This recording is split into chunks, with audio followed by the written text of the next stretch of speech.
excepción de 3 personas ahí. Uno es Nilson y otras 2 más, que los voy a subir más tarde porque yo estaba calificando ayer y a la plataforma, pues, como es epiléptica, le dio una convulsión y se trabó la babosada de saber si más tarde tengo la paciencia para lidiar con esa plataforma, porque definitivamente es epiléptica. ¿Okay? Entonces, los demás pues ya pueden tener acceso a ellos. Ok. Recuerden que mañana y el viernes son 15 y 17 de septiembre. Entonces, obviamente no hay nada no va a haber ningún tipo de conexión y voy a estar, bueno, mañana voy a estar en la casa, pero no voy a estar haciendo nada. Y viernes, sábado, domingo, ni siquiera voy a estar en la ciudad, en el país, de hecho. Aprovechar fin de semana largo y me iré a hacer otra cosa fuera del país. Entonces, entrando en materia, ayer hablábamos del tálamo, ¿no? De la evolución de las diferentes sectores y cómo la arquitectura del tálamo fue cambiando. Recuerden que igual que en el caso del cerebelo, no es que cuando apareció el núcleo del paleotálamo, el arquitálamo se botó a la basura. No, se agrega. ¿Okay? O sea que aquí ya, en esa etapa teníamos núcleos arquitalámicos que regulaban la actividad y núcleos paleotalámicos que estaban enviando y recibiendo y seleccionando qué información llegaba a la corteza, y las conexiones eran, hasta este momento, bidireccionales. Bidireccionales porque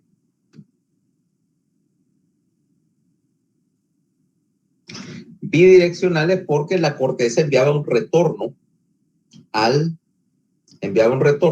tálamo para indicarle qué señal dejar pasar y qué señal retener.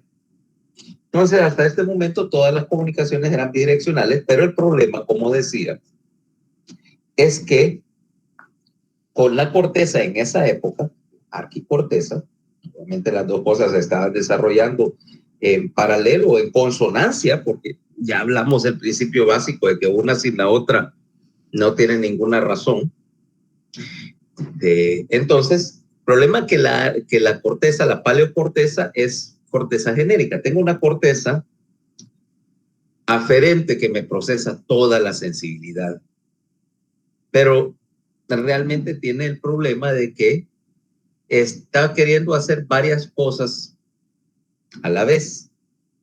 ¿Y qué pasa cuando vos tenés algo que quiere hacer varias cosas a la vez? En términos de efectividad. ¿Ok? O como lo llamamos, otro problema más. El problema de la navaja suiza. Yo supongo que casi todos ustedes han visto una de esas navajas suizas rojas, ¿va? Que tienen que un cuchillo, que una sierrita, que un destornillador y una pinza y no sé qué más. Y en la vida real esas cosas básicamente no sirven para nada. O sea, es tal vez la última herramienta con que a mí me gustaría que me atraparan en un problema. O alguien me quiere desmentir. Mira, la cuchillita es una cosa así que apenas sirve para pelar una naranja. La sierrita, la Swiss Army. Esto no sirve. Y yo sé por qué no sirve. Porque es un cuchillo del ejército suizo. Y el ejército suizo no ha peleado una guerra desde la época de Napoleón. Básicamente porque esos desgraciados son buenos. Y nadie se quiere meter con ellos porque sale perdiendo. ¿Ah? Y vos crees que los suizos son pacíficos. No son nada pacíficos. No son nada pacíficos. Lo que pasa es que ellos tienen otro tipo de ejército. Si vos ves un país como Suiza, ¿sabes? Tiene un ejército de 20,000 personas en tiempo regular, pero tiene 3 millones de reservistas. ¿Ok? Ahora, ¿qué tiene que ver con la cuchilla suiza? Que la cuchilla suiza ahí, con parte de tu equipo que te da allá, vos reservista desde los 18 años hasta los 60. Entonces el ejército te da una cuchilla de esas, no es roja, por cierto, es verde, verde militar. Y tu rifle y tu uniforme y todo, y lo tenés en la casa, en un closet de ahí especial, hecho para eso. Cuando si hubiera una guerra, ellos te mandan una alerta en los parlantes, en la plaza, ahí tienen unos parlantes para poner música, pero mandan una alerta o si no te cae un mensaje a tu teléfono con una palabra clave. Vos te sabes si es correcta, comprobás, sabes la clave, sabes que tenés que dejar lo que estás haciendo, lo que estés haciendo, no importa qué. Salir corriendo a tu casa, te pones tu uniforme, agarras tu rifle, tu cuchillo y todo tu armamento de guerra y te vas al punto de reunión, que es un pueblito de esos suizos bien bonito, es la Plaza del Pueblo, y en 10 minutos tienen 20, 30, 40 personas armadas ahí. O sea que en una hora estos pueden reunir 1 millón de gente lista para pelear. Vos no te metes con ellos. ¿Ok? Y eso no es lo peor. Vos ves hay una foto ahí bien interesante, mira. Es una de esas aldeitas, de esas de postalita, y la carretera que pasa al lado de la aldea, parece una carretera, pero ves que es bien ancha y que es recta. Y al lado de la aldea, hay montañas por todos lados, una montaña tiene un gran portón así, corredizo, porque es una bodega. Uno es una bodega, no es una bodega nada. Suena la alarma y es la cosa más interesante. Adentro tienen un escuadrón de aviones de combate listos con combustible, armas y todo colgados del techo. Entonces llegan, abren el portón, que están con unos ganchos así, colgados de unos ganchos, solo bajan, se suben, encienden el motor y en 10 minutos tienen un escuadrón de combate ya en el aire. Depende de la carretera, que no es una carretera, los postes de luz son móviles, solo los bajan así y ya te dejan listo. Entonces los suizos hacen todo, pero no necesitan navajas para hacer esa clase de cosas. Un país tecnificado. Entonces en la navaja suiza tiene un cuchillito así que es para pelar naranjas, un destornilladorcito que apenas sirve para apretar anteojos, 2 o 3 herramientas ahí que no tienen uso, ni propio una tijerita, que no sirve ni para las uñas. La única herramienta que sirve es el sacacorchos. ¿Por qué? Porque esa sí es la única función que tienen. Ellos van todos los sábados a practicar, entonces van y marchan un ratito y después dice, bueno, ya nos alejamos un poquito de la aldea, hay un bosque de esos bonitos suizos, aquí sentémonos, ya terminó la práctica. Ya alguien saca una botella de vino y para eso sí necesita el sacacorchos, destapan una botella de vino, agarran un queso y se quedan almorzando. Entonces, volviendo, ya poniéndonos serio, el problema de la navaja suiza es el problema que tienen la corteza cuando es multipropósito. Puede hacer muchas cosas, pero no hace ninguna específicamente bien. Entonces, ¿qué pasa con ese cuchillito?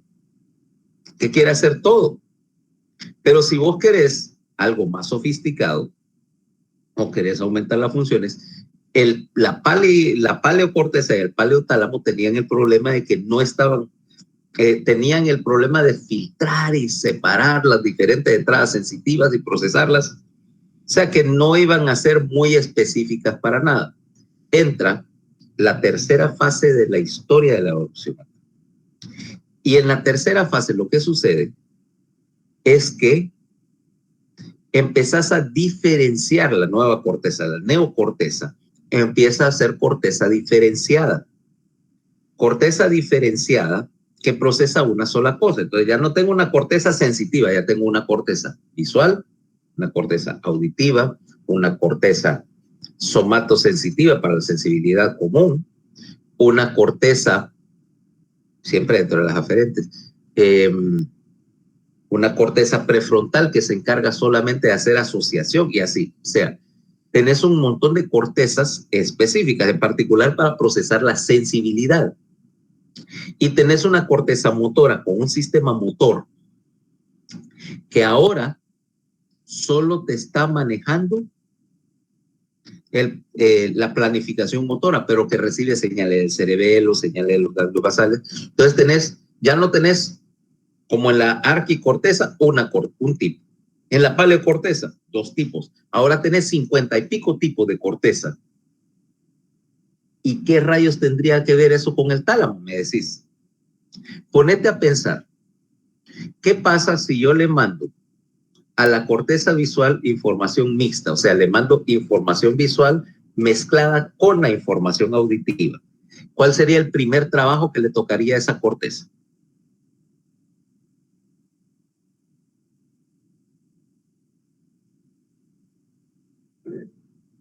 No usen el chat, hablen. Identificar cuál es cuál, porque le están mandando las dos señales. Exacto. Tendrías que identificar y separar una de la otra, ¿va? Porque la corteza visual no procesa audición. De hecho eso enlentece las cosas, porque es como que si vos vinieras y me mandaras el resumen de tu seminario y revolvieras, o por alguna razón se mezclaron los archivos y me mezclaras intercalado con el contenido de eso, contenido, por ejemplo, de algún trabajo que estás haciendo para embriología, y que yo tuviera que separar, si esto es parte del seminario, esto no, esto sí, esto no, me va a costar el triple del tiempo, me mandará solo lo que tengo que procesar, ¿correcto? Y en tu caso, y en el caso este específico, obviamente el trabajo te lo voy a regresar, es decir, esto no es ahí lo que hiciste es una ensalada de 2 cosas. Entonces, implica que el nuevo desarrollo del tálamo, el neotálamo, el primer trabajo iba a ser el proceso de filtrado y separación de la información para enviarle a un tipo de corteza especializada, enviarle solo la información especializada que va a procesar. O sea, un tipo de corteza maneja un tipo de información, y entonces el primer trabajo en el tálamo sería recibir señales de un solo tipo de sensibilidad o de una sola aferencia para enviarla a un tipo específico de corteza. Y es más, como esto implica ahora que estas cortezas más sofisticadas están procesando más datos, tenés que hacer una conexión más rápida. Estas conexiones se hicieron unidireccionales, o sea, solo fluyen. En el neotálamo las conexiones solo van del tálamo a la corteza, ya no existe una conexión de retorno, entre otras porque no cabe ni hace falta. Entonces, ese es un concepto ahora nuevo, concepto de proyección específica. El neotálamo tiene núcleos de proyección específica que envían una sola modalidad sensitiva a un sector específico de la corteza, especializado de hecho, por una conexión unidireccional, ¿ok? Pero además hacen otra cosa. El problema es que cuando estás manejando aquel torrente de datos, vos tenés que reducir el volumen de los datos crudos que estás mandando. 1, por razones de espacio. 2, por razones de trabajo. Suponete que yo te encargara a vos, Paola, y te digo, mira, voy a hacer lo que hace, qué sé yo, Putin o Joe Biden o todo eso. Yo quiero estar enterado de las noticias de lo que pasa en todo el mundo. Y entonces me tocaría, para estar razonablemente informado, tendría que leer, qué sé yo, unos 10 periódicos, que ninguno de ellos sería hondureño, tal vez la prensa, por leer las noticias locales, las noticias de San Pedro Sur. Pero que tengo que leer el London Times, el New York Times, el Asahi Shimbun de Tokio, ¿cuál es el otro? El de Roma, Corriere della Sera. Entonces, imagínate, si alguna vez nunca has visto un ejemplar del London Times, es aquel periódico en formato antiguo que es una sabanota de papel que casi te puedes arropar con ella, ¿no? Y es así grueso. El New York Times o el Miami Herald tiene 200 páginas. Yo me puedo leer 400 páginas de periódico al día, sí, pero me voy a ocupar todo el día. Entonces, tu trabajo, Paola, sería ¿cuál? Yo te digo, mantenerme informado. Leerlo y resumirlo. A sacarlo en resumen. O sea, descartar, por ejemplo, a mí no me pudiera interesar en lo más mínimo qué sé yo, que te vas a poner a leer, por ejemplo, Pravda de Moscú, y que a mí no me interesa qué cosas están en oferta en las tiendas de Moscú. Descarta eso, descarta la página deportiva tal vez de la mayoría de ellos, porque no me interesa qué sé yo, la NBA, ni la liga, ni la NFL, ni la liga de fútbol de ningún lado. Entonces me estás haciendo un resumen, descarto. Eso es en parte infiltrado. La otra es que estás haciendo preprocesamiento de la información. Se está procesando la información y agregándole un paso de refinamiento antes de enviarlo a la corteza, para que la corteza solo se encargue de ver una visión global y pueda planificar. Pues la corteza, como decíamos, es excelente para planificar cosas, pero muy mala para estar filtrando detalles. O sea, agregar circuitería en la corteza para estar limpiando, entonces lo puedes encargar al tálamo. Por lo tanto, el segundo punto del neotálamo es que estás agregando no solamente filtrado, sino preproceso de la información. Estás extrayendo información útil de los datos que se la vas a enviar a la corteza y a otros sitios y descartando lo que realmente no es relevante para la situación. O sea que ahora ya tenés núcleos con mucha más capacidad de procesamiento y que corresponden a un concepto de especificidad, o sea, de proyección específica. Y eso se lo agregas a los dos núcleos que ya existían. Ahora, te das cuenta que si yo tengo una conexión unidireccional entre el neotálamo y la neocorteza, ¿cómo haría en este caso para que la neocorteza le informe a sus núcleos de proyección específica qué señales interrumpir y qué señales dejar pasar si no hay un retorno?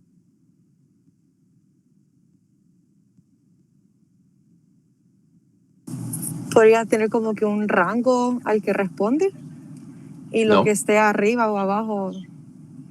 no, eso ya lo hizo, lo está haciendo el núcleo neotálamo así. O sea, el punto es que si el neotálamo está transmitiéndole la corteza, ¿de qué manera yo hago para que la corteza le diga al neotálamo que no quiere recibir información? O utilizando el término, la frase técnica, ya cállate, cállate, cállate, que me desesperas. ¿Mm? ¿Cómo haces? ¿Cómo haces cuando la corteza entra en modo Kiko y ya se aburrió de recibir, de escuchar tonterías del tálamo y decirle que se calle? Porque no hay retorno. Apaga la fuente. ¿Cómo puedes apagar la fuente si no tenés un cable? O sea, se puede, pero ¿qué manera? ¿Qué mecanismo vas a usar? Inhibición. Ajá, ¿y por qué ruta?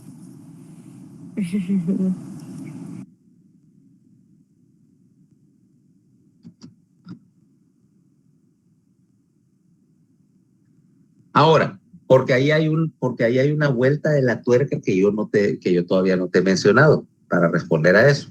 Y es que todos los núcleos del tálamo, o sea, dentro del tálamo están internamente conectados, o sea, todos los núcleos están comunicando entre sí. Ahora, ¿eso qué quiere decir? Pues ya ahora que te di la pista que faltaba, ¿cómo vas a hacer?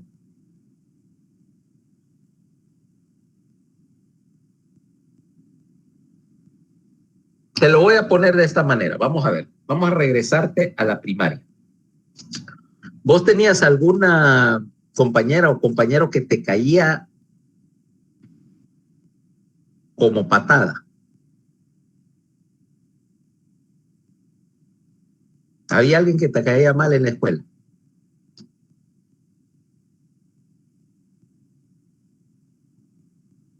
¿Mm?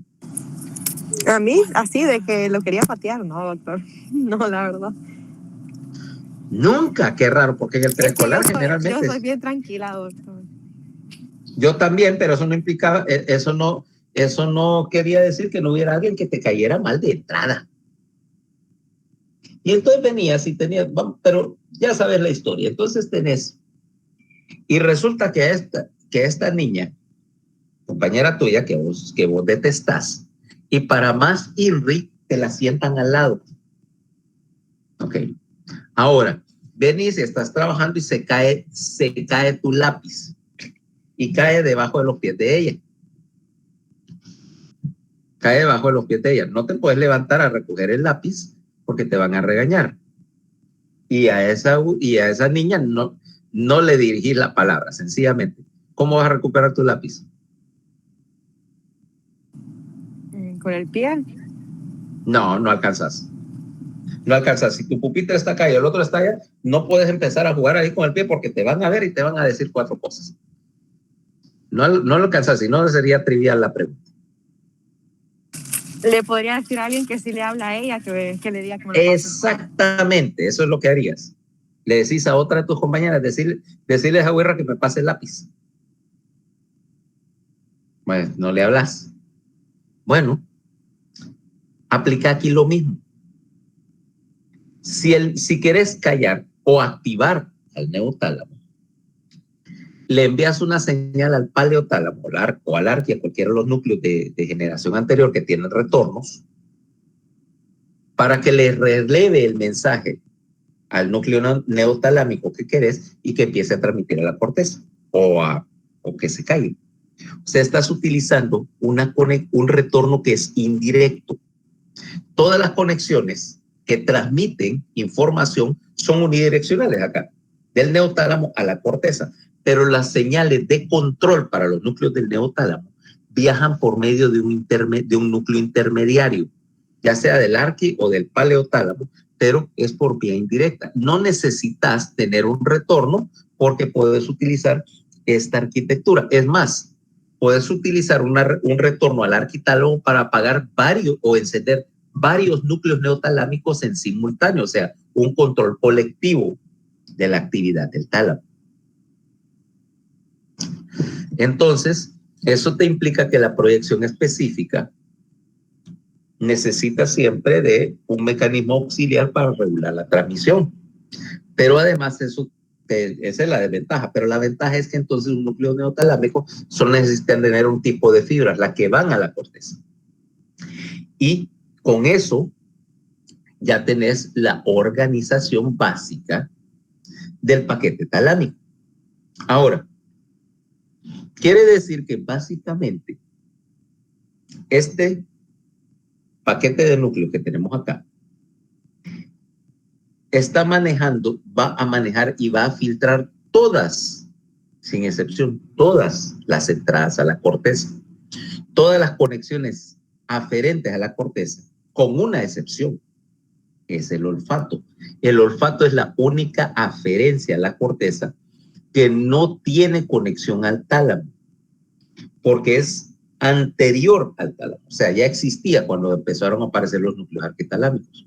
Es más, porque la corteza existe porque existe el olfato, o porque existía, porque existiendo una modalidad sensitiva, necesitabas cómo procesar, entonces la corteza cerebral ocurrió con un desarrollo del sistema olfatorio, antes de que hubiera un tálamo. Y el tálamo, entonces, se encargó, eso sí, después de ser el enlace entre la corteza y todo lo demás. Y procesa todas las modalidades sensitivas. O sea, toda entrada a la corteza tiene a huevos que pasar por un núcleo talámico, con excepción del olfato, como dije. Y por lo tanto, me perdí de otra cosa, que es la regulación de la actividad cortical mediante lo que hablábamos ayer de la desaferenciación. Esa desaferenciación que implica que la mejor manera de poner una corteza en stand-by es precisamente dejar que no quitarle las entradas. Es como esta computadora que tengo acá. Ahorita estoy utilizando pues el Meet y estoy haciendo cosas con ella. Pero si yo dejo la computadora así encendida, o cierro la ventana del navegador y dejo la computadora ahí en espera, me voy a almorzar, duermo la siesta, etcétera. Después de un rato la computadora que no detectó entradas, apaga la pantalla, hace todo su mantenimiento y E incluso después de un rato se apaga solita, ¿va? No sé si vos tenés tu laptop puesta así, pero yo sí acostumbro nunca a apagarla. Dejo que se apague solita. Vengo a encenderla. Ok. ¿Qué es lo que estoy haciendo? Desaferenciando a la computadora, ¿va? Estoy quitando las entradas. Ahora, lo mismo puedo hacer con tu corteza cerebral. Desaferenciarla. Y como dije, puedes desaferenciarla sencillamente quitándole todas las entradas relevantes, porque obviamente no vas a cortar la señal de los órganos sensoriales. Pero yo te voy a poner una mejor desaferenciación que incluso la que te puse ayer. ¿Qué te parece misa a mediodía en la catedral? ¿Te parece bueno para desaferenciar? Sí, doctor, la verdad. Ajá. Porque no tenés ningún estímulo visual, no hay nada que ver ahí, pues en las mismas paredes, el altar. Y estímulo táctil no hay ninguno, está sentado en una banca y no hay nada que hacer. Además, la temperatura es como ahí hace calor, como obviamente no se puede poner aire acondicionado ahí, ni podrían pagar la cuenta de la luz. Entonces, conduce a un ambiente neutro. Auditivamente tampoco hay nada, porque de paso, quien está dando la misa, ponerle algo de esos padrecitos viejos que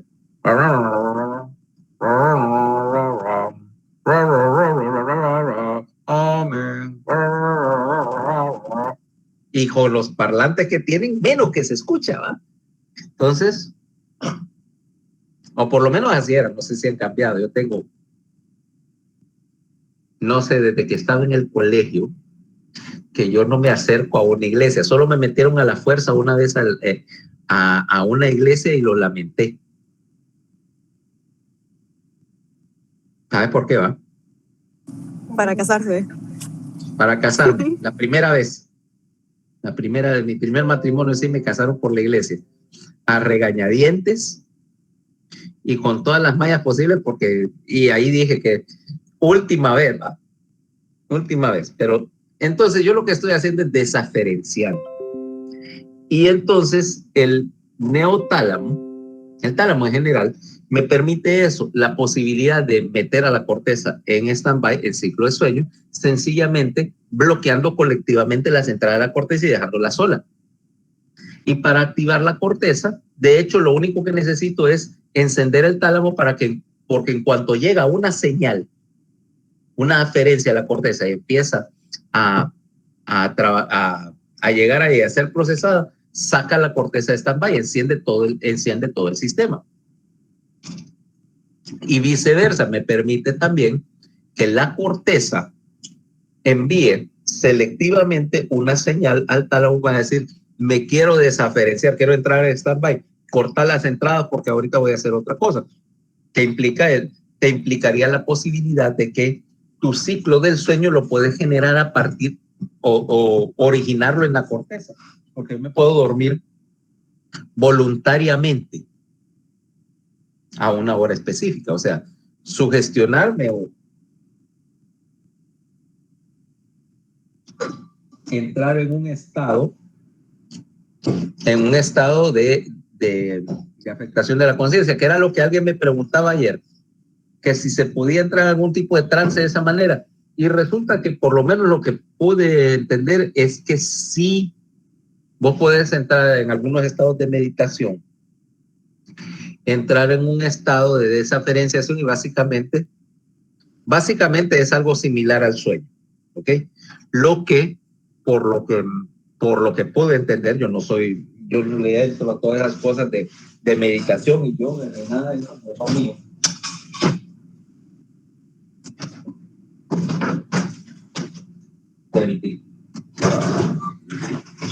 De que necesitas muchísima práctica, que eso no es algo que vas a hacer.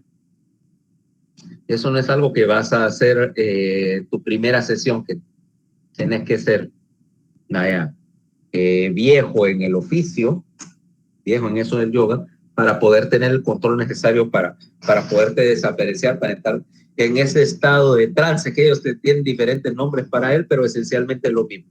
Es un estado intermedio de la vigilia, en el cual básicamente dejas de prestar atención. De hecho, estás controlando el tálamo, estás bloqueando las entradas sensoriales voluntariamente para solo concentrarte en tu proceso de meditación, de pensamiento. Y entonces, literalmente te desconectas. Debe ser algo interesante experimentarlo, pero obviamente no voy a estar, o sea, no tendría el tiempo ni la dedicación yo para estar años aprendiendo a hacer eso. Pero supongo que sí, pero sí tiene una base lógica. Ok, ahora, que ya que hablamos de todo esto y que entendemos cómo funciona, veamos cómo es el tálamo en sí. En primer lugar, lo que vamos a ver es a la masa talámica. Y la masa talámica, ¿okay?, de cada lado, básicamente lo que tenés en el tálamo es algo, déjame ver si tengo uno acá. Me va a decir que ando buscando en una bolsa de Trail Mix, pero este tiene, o ya me lo comí. Es que quería sacar una almendra. La masa talámica es más o menos del tamaño de una... ¿Has visto esas almendras que están cubiertas de chocolate? Una almendra que es cubierta de chocolate o de dulce, un huevito, que es como un huevito. Ya la conoces. Más o menos es el tamaño de la masa talámica. O sea que las dos cabrían fácilmente en la palma de la mano. ¿Okay? ¿Por qué digo dos? Porque obviamente esta es una estructura bilateralizada. O sea, tengo una masa talámica izquierda y una masa talámica derecha. Y las dos son imágenes simétricas, o sea que una es el espejo de la otra. Las dos masas talámicas van a formar la pared del tercer ventrículo, o sea, una acá. Y no están así orientadas paralelas, sino que tienden a converger de tal manera que en su porción más anterior, más rostral, va a haber un punto donde las dos se tocan, es lo que llamamos la adherencia intertalámica o la masa intermedia del tálamo. Ahí tienes una serie de conexiones que van entre una masa talámica y la otra, o sea, básicamente hay una comisura dentro del tálamo, mediante la cual vos puedes enviar señales de una mitad a la otra. Ahora, como te dije, una cosita así del tamaño de un huevito, de una almendra cubierta de chocolate, con un montón de conexiones. Te voy a poner una imagen. Espérate.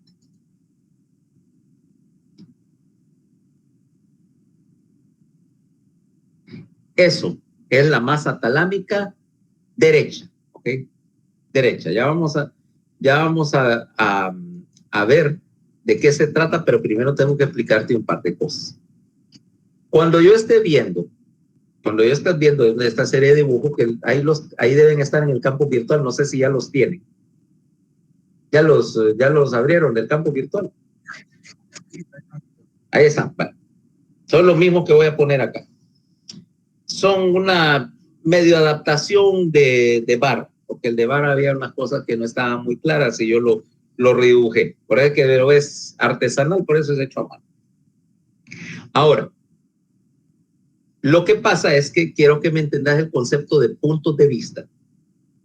Vamos a ver una vista general y entonces yo lo que tengo es la cámara. Vaya, si yo estuviera acá y yo tengo la cámara, esta es el lado derecho, estoy viendo desde la derecha, o sea, desde el lateral, un poquito arriba y un poquito hacia atrás. O sea, es una vista general con ese de 3/4 para ver la estructura.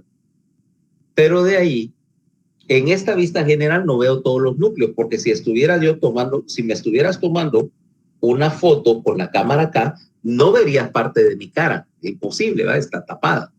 Entonces yo tengo que recurrir a 3 vistas. La primera es una vista lateral donde tengo la cámara puesta aquí, mira. Bueno, más lejos.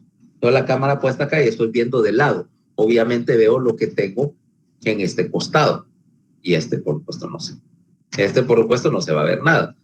La segunda vista que tengo es una vista desde arriba. O sea, puse la cámara acá y estoy viendo una visión global de la cara o de la superficie superior del tálamo y veo más cosas. Es más, Lo voy a poner acá y suponemos que aquí está la otra masa talámica y puedo ver la adherencia y puedo ver las estructuras. La tercera vista es, tengo el tálamo puesto, la cámara puesta aquí atrás y estoy viendo el tálamo de atrás hacia adelante, una vista posterior. Y ahí vas a ver que en la explicación o en el dibujo hay una cuestión que quiero mostrarte. Ahora, toda esta masa talámica está forrada por una capa de fibras. Vaya, si seguimos con la analogía de huevitos, es como el forro de aluminio de un objeto que me ha deleitado a mí durante años. Y a Paola también, aunque lo niegue. Las Kinder Sorpresas. ¿Sabes qué es eso? No me vas a decir que tu infancia fue tan deprivada que no te daban Kinder Sorpresas. Sí sé que son, doctor.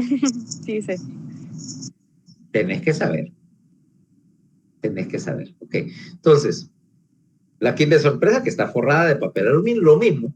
El huevito del tálamo está forrado por una capa de fibras que son las conexiones, son parte de las conexiones internas del tálamo, o sea, las fibras que van de un núcleo a otro. Esa es la lámina medular externa. ¿Ok? Entonces, que para estas ilustraciones yo la quité, ¿ok? La pelé para poder ver que hay abajo y abajo tengo un paquete de núcleos. Ahora sí, vámonos acá.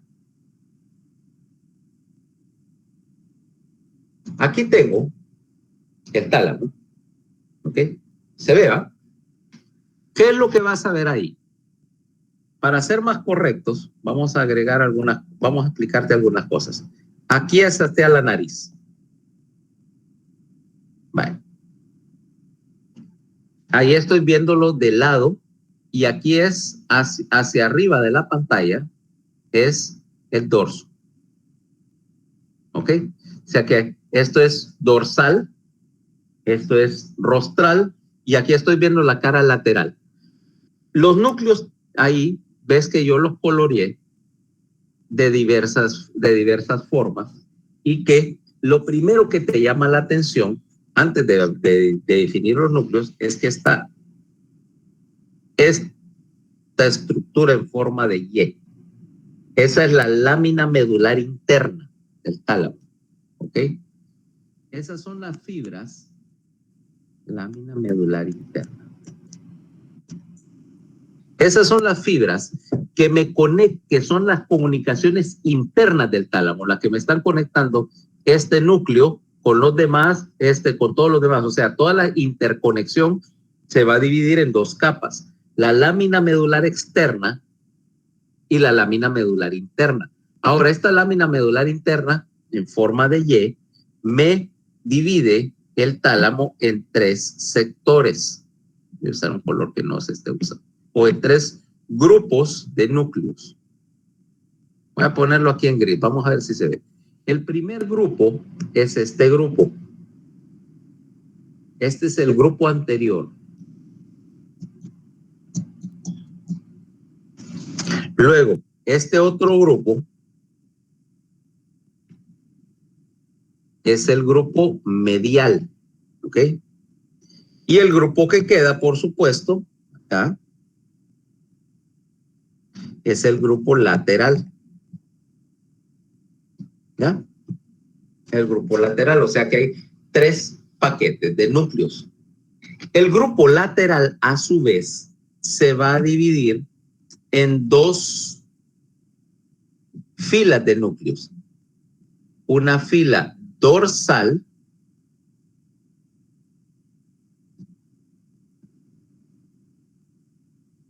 ¿ok? Esos tres núcleos que están verdes. Y una fila ventral. Y fíjate que en esta fila ventral te das cuenta que están estos dos núcleos, los núcleos geniculados. En otro tiempo incluso, o según unas clasificaciones más antiguas, decían que esto era una quinta parte separada, le decían el metatálamo. Ahora, para efectos de nuestra discusión, nosotros vamos a considerar que son parte de la fila ventral. el componente ventral, lateral dentro del tálamo, porque esencialmente para nuestro análisis son núcleos talámicos, son neotalámicos, para ser más específicos. Ok, espérate.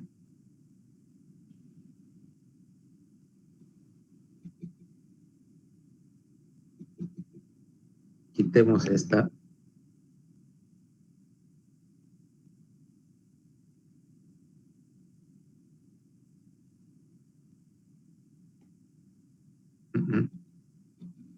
Quitemos todo este montón de flechas y veamos otra cosa. Espera, todavía no.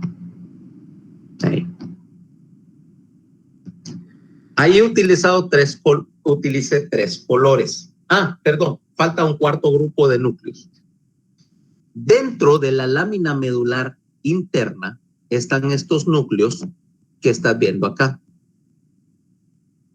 Como esa lámina medular interna son dos hojas, ok, aquí tengo una hoja y aquí tengo otra, pero ¿qué pasa si yo empaqueto un núcleo acá entre las dos hojitas y aquí meto un núcleo?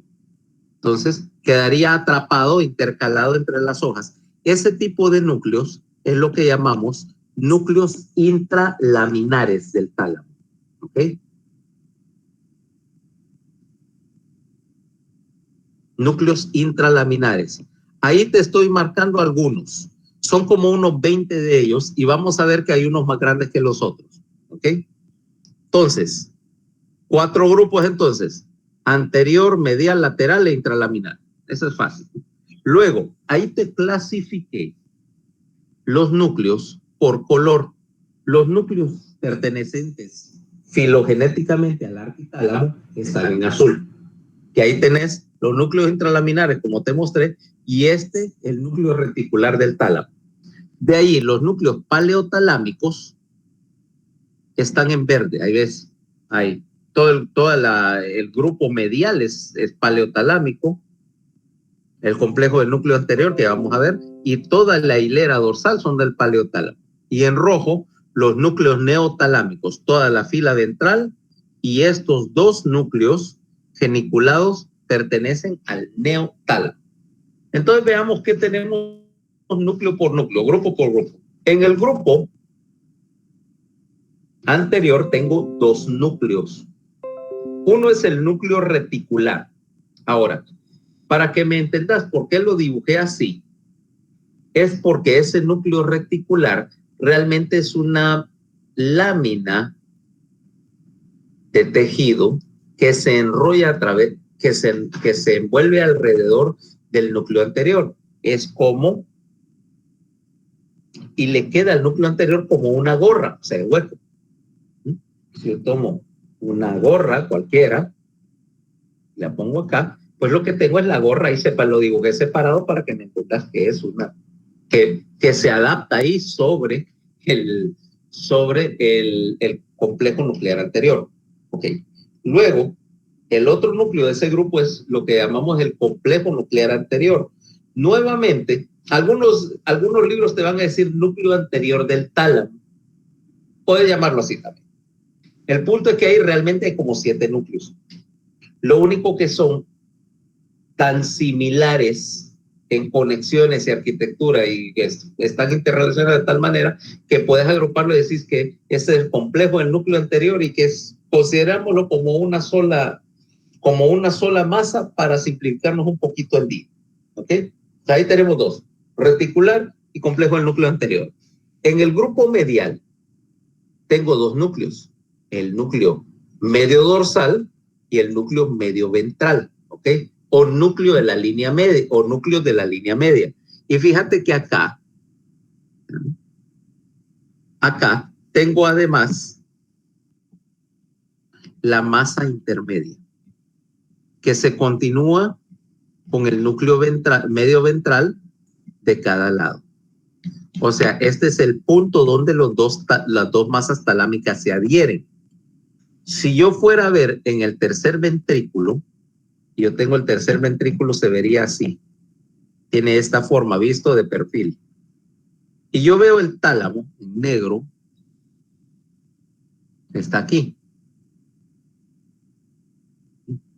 Ahora, si yo llenara de contraste el tercer ventrículo con aire o con algo, voy a ver que hay un defecto de llenado aquí en la parte anterior. Acá veo, mira, veo un hueco, o sea que el tercer ventrículo, acá hay un punto donde no se llena, que hay un espacio. Esa es la masa intertalámica, es el punto donde se están tocando y por supuesto ahí las dos paredes del tercer ventrículo están pegadas. ¿Ok? Oh. Ahora vámonos al último grupo, al grupo lateral. El grupo interlaminar tiene una particularidad y lo voy a tocar después. ¿Ok? Ahorita me interesa el grupo lateral. Y aquí tengo dos filas. Una fila dorsal que tiene 3 núcleos. Lateral dorsal, ¿no? Lateral dorsal, lateral posterior. Y fíjate que eso, que entre paréntesis le pongo las abreviaturas, porque la mayoría de las veces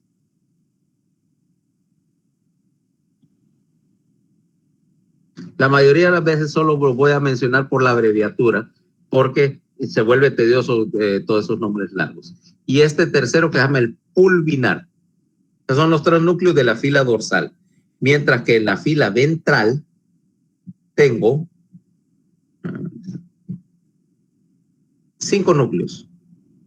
Ventral anterior, ventral lateral, segundo. Y el ventral lateral, en la fila de abajo, tiene 2 mitades, aquí separadas, mira. Una división anterior, ventrolateral anterior, y una división posterior, ventrolateral, división posterior. O sea que este es un núcleo compuesto por 2 divisiones, 2 mitades que se juntaron, se fusionaron para hacer un solo núcleo. De ahí tengo este tercer núcleo acá, el ventral posterior. BP. Pero el ventral posterior tiene tres porciones. La que está acá se llama núcleo ventral intermedio. Esta porción que está aquí se llama ventral posterior lateral, VPL. Y por acá tenemos ventral posterior medial, BPM. Ahora, ¿por qué BPM? No se mira ahí, le puse la flechita, es porque desde el ángulo que lo estás viendo, queda del otro lado del tálamo. Por lo tanto, aquí no es visible, está oculto. Tendremos que buscarlo en otro corte, donde está. Pero aquí sencillamente está al otro hemisferio de la masa talámica y no lo voy a ver. ¿Ok? Entonces, ventral posterior medial, ventral posterior lateral más ventral intermedio me forman el núcleo ventral posterior a secas. ¿Ok? Y de hecho vamos a ver que esos 3 núcleos están fusionados a propósito, no es casualidad que sean así. Por último, en la fila ventral tengo estos 2 núcleos, el núcleo geniculado lateral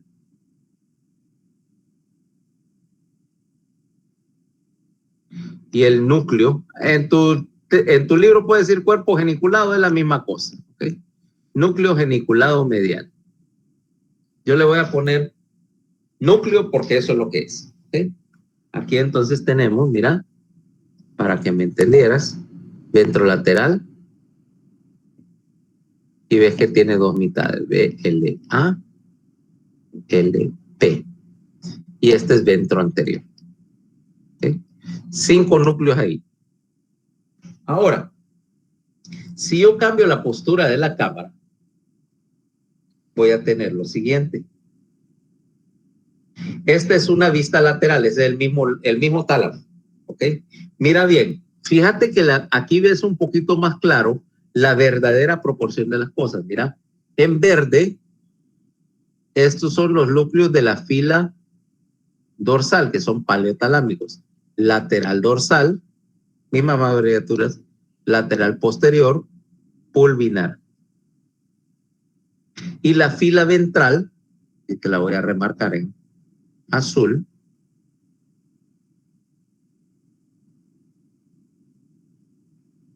que tiene sus tres componentes: ventro anterior, ventro lateral, aquí sí se ve más claro, división anterior,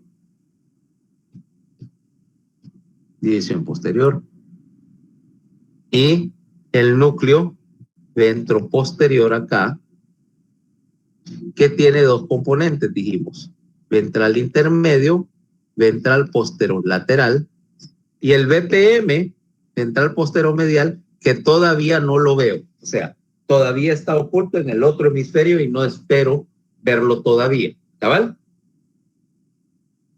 Ahora, o sea que esta se va a parecer a esta, pero realmente no cambia mucho el punto de vista de las cosas. Ahora, ¿qué es lo que tenemos ahí? Ahí tengo el tálamo visto desde arriba. Visto desde arriba. Veamos algunas cosas. La lámina medular interna, primero.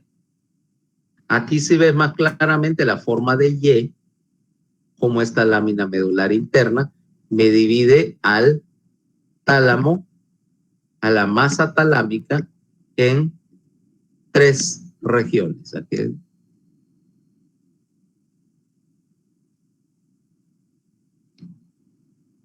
Lámina medular interna. ¿Ok? Y los tres grupos de núcleos. Aquí vamos a ver desde adelante. Núcleo anterior del tálamo, se entiende que el núcleo reticular va a estar aquí formándome un capuchón. ¿Ah? Acuérdense que a cada lado va a haber un núcleo reticular. Aquí está el otro, etcétera. Núcleo anterior del tálamo.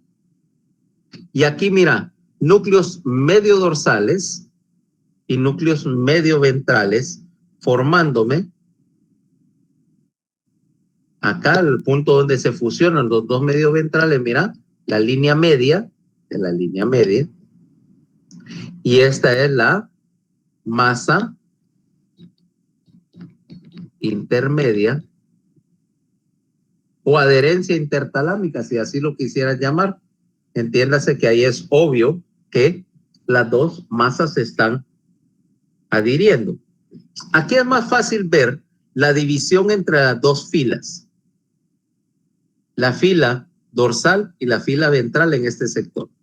Lateral dorsal, lateral posterior, pulvinar, ¿no? Los tres de la fila. Y en rojo, ventro anterior, ventro lateral, ya dije que eran dos mitades, VL anterior, VL posterior,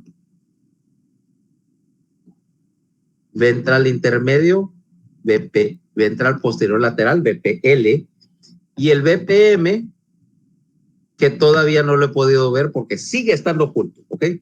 Ah, los núcleos geniculados acá, ¿ok? Te lo voy a poner con línea de puntos, están en esta región.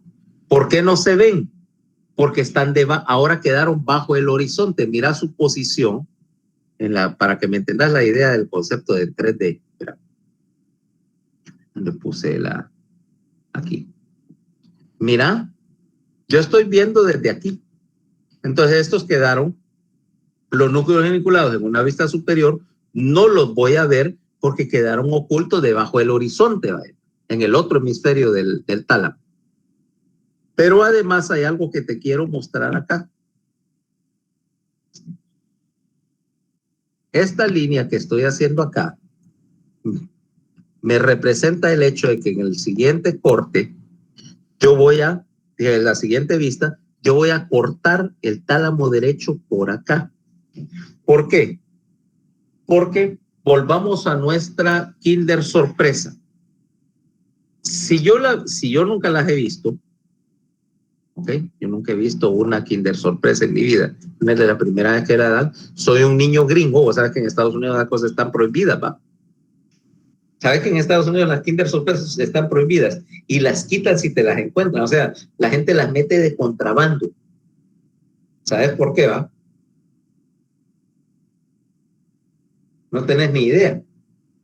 Es porque en Estados Unidos la ley prohíbe que vos hagas un juguete o algo así, o pongas algo dentro de un comestible, particularmente si es para niños chiquitos, porque por el riesgo de tragársela y aspirarla. Solo en Estados Unidos, pues supongo que solo los niños gringos son tan tontos como para que les pueda pasar eso. ¿Ok? O sea que, por ejemplo, en México, la rosca del Día de los Reyes, vos la puedes hacer en tu casa, pero no la puedes vender comercialmente. Porque como tiene el niño adentro, técnicamente eso lo hace ilegal. Bueno, ahora, si yo agarro una Kinder Sorpresa o su variante seria, su variante adulta, ¿vos sabés cuál es la variante adulta de la Kinder Sorpresa, va? No, el huevo duro. Ahora, por ejemplo, si yo agarro un huevo duro, pelado, ¿se entiende? Y lo viera así en la superficie, nunca he visto un huevo en mi vida, yo no podría saber que adentro tiene una yema. O sea, para mí pudiera decir, bueno, esto es una masa homogénea y sólida. Pero aquí nuevamente, al igual que en el caso de la Kinder Sorpresa y el huevo duro, el centro me oculta otra cosa. El centro del tálamo no es ni hueco ni es homogéneo. Entonces yo voy a cortar ahí para ver qué es lo que hay. Vámonos de vuelta a la ilustración.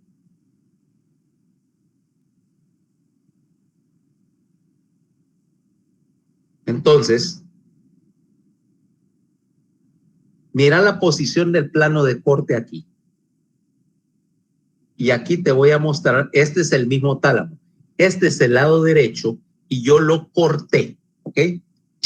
Para mostrarte el interior. Esta es una vista de superficie, esta es una vista del plano de corte. Ahí dice, mira, cortado para ver el interior.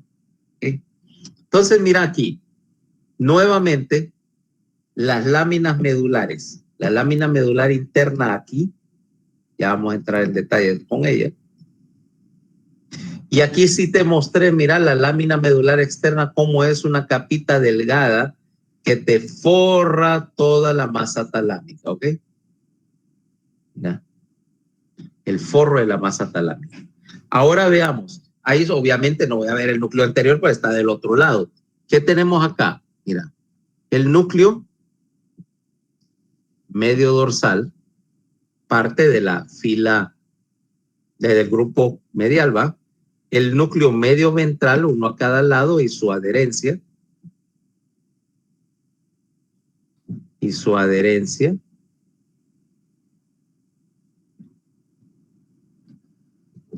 Y la masa intermedia.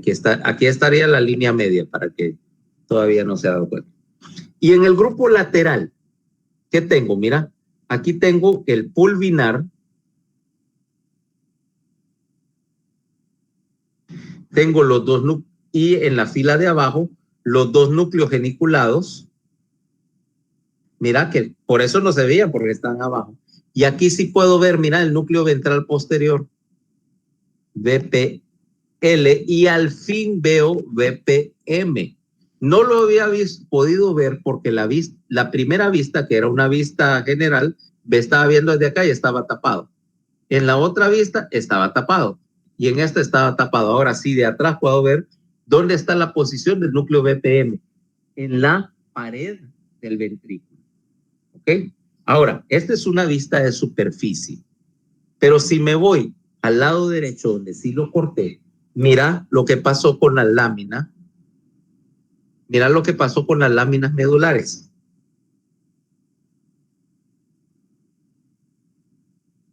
La lámina medular externa está acá. Ahora, la lámina medular interna, tenías este pedazo, ¿ah? Este es el núcleo medio dorsal, como es evidente ahí, incluido en el corte. El núcleo lateral posterior, porque ese corte está más adelante, entonces ahí sí todavía no estoy agarrando. Aquí hay más lámina medular interna, aquí hay más. Me faltaba este trazo. Pero mira lo que sucedió acá. La lámina, que son dos hojitas, se separó y me dejó esos dos espacios que están en azul. Estos dos espacios fueron ocupados por dos núcleos y como está dentro de entre una hoja y otra de la lámina, ¿Okay? Vamos a ver cómo se llama. Este que está aquí se llama el núcleo centromediano.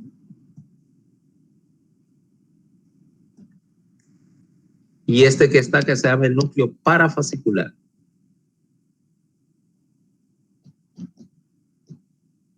¿Ok? Este es centromediano. Y si estos dos núcleos quedaron atrapados dentro de las dos hojitas esas de fibras, entonces ahora obviamente no es porque se llaman núcleos intralaminares, están atrapados ahí en la lámina. Los otros núcleos chiquitos que viste estaban aquí, mira.